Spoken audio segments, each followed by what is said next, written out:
Добрый вечер. Сегодня видео про обмен частями сердца. Неочевидная тема. Как это происходит? Все наши отношения в третьей плотности, то есть к которой мы идем, так или иначе строились через созависимость. Созависимость из себя представляет фактически так называемый обмен частями сердца. То есть это просто способ говорить о том процессе, который происходит. Например, мы хотим с человеком подружиться.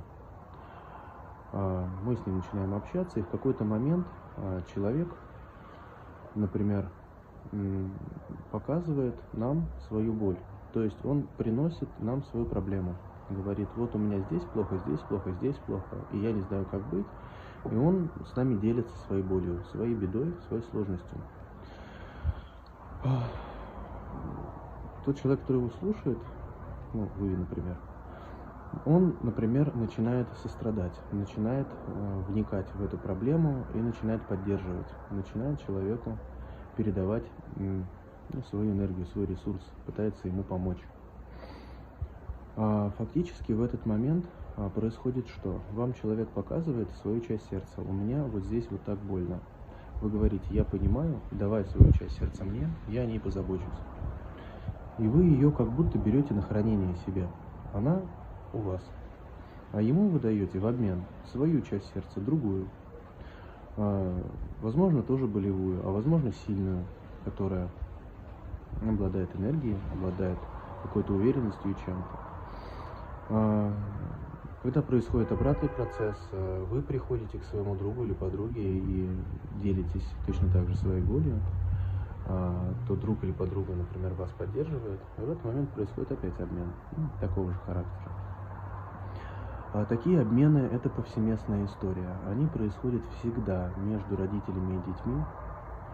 То есть, если у вас есть дети, то с вашими детьми такой обмен точно есть. Если у вас родители, то родители точно несут какие-то ваши части, а вы какие-то части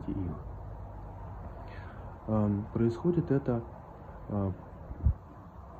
повсеместно, это нормальный процесс, но для того, кто практикует, для того, кто работает в сердце, нужно иметь в виду, что нужно этими частями обмениваться обратно. Нужно свои части сердца забирать из всех отношений, которые имеют оттенок созависимости, оттенок вынужденности того или иного характера. Происходит это очень просто.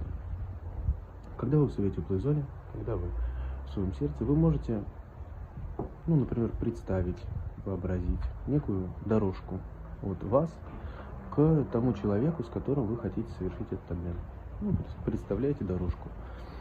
И говорите: я зову все свои части сердца у этого человека. Зовете.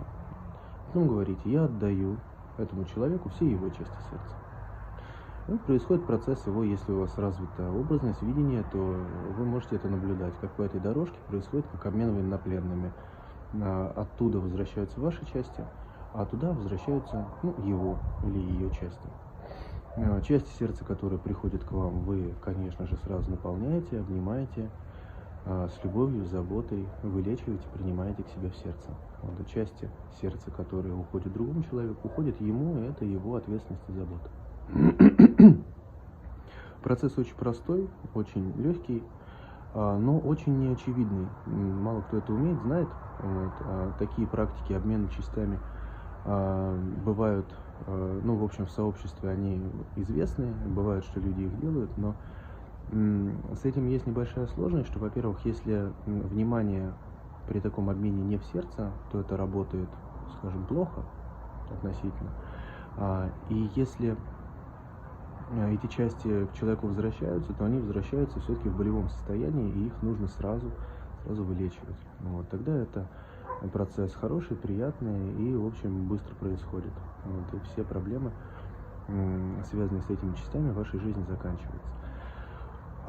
Почему так происходит? Очень легко показать на примере детей. Например, если у вас есть дети, маленькие мальчики и девочки ваши, то как это происходит? Например, маме сложно, мама тревожится, мама печалится, у мамы что-то происходит, ребенок это чувствует. И маленький ребенок, он себя чувствует сильным и большим, он себя еще чувствует, ну, душой. Он знает, что он сильный, он знает, что с ним ничего никогда не случится. Он знает, что он может помочь.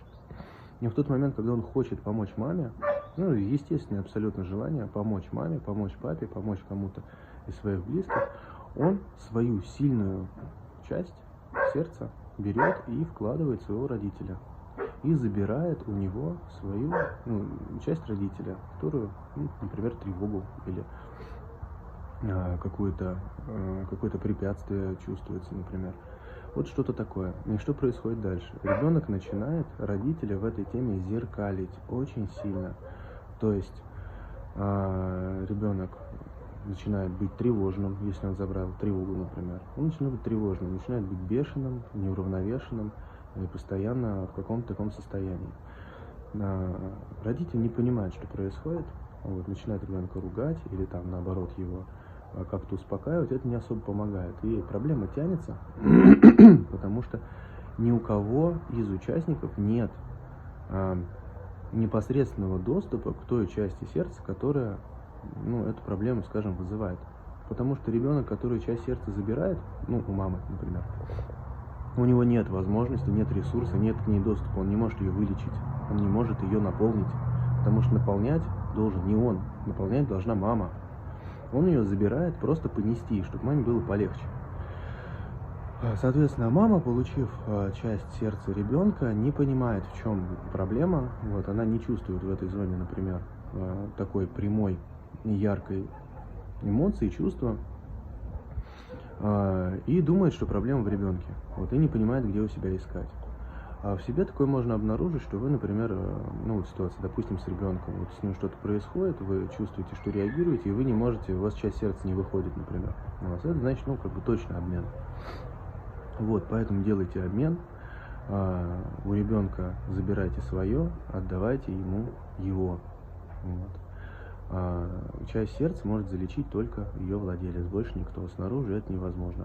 Ну, если вы знаете тех, кто может залечить часть сердца снаружи, ну, дайте контакты, посмотрим, что они делают. Вот, в общем-то, это противоестественный процесс вылечивания частей за другого человека. Поэтому обменивайтесь со своими детьми, обменяйтесь, со своими родителями обменяйтесь, с близкими родственниками, с теми, кто знаете, что для вас люди дорогие, обменяйтесь, заберите. Это откроет дорогу и вам, и тем, с кем вы будете обмениваться. Вот, хорошей вам практики и удачи.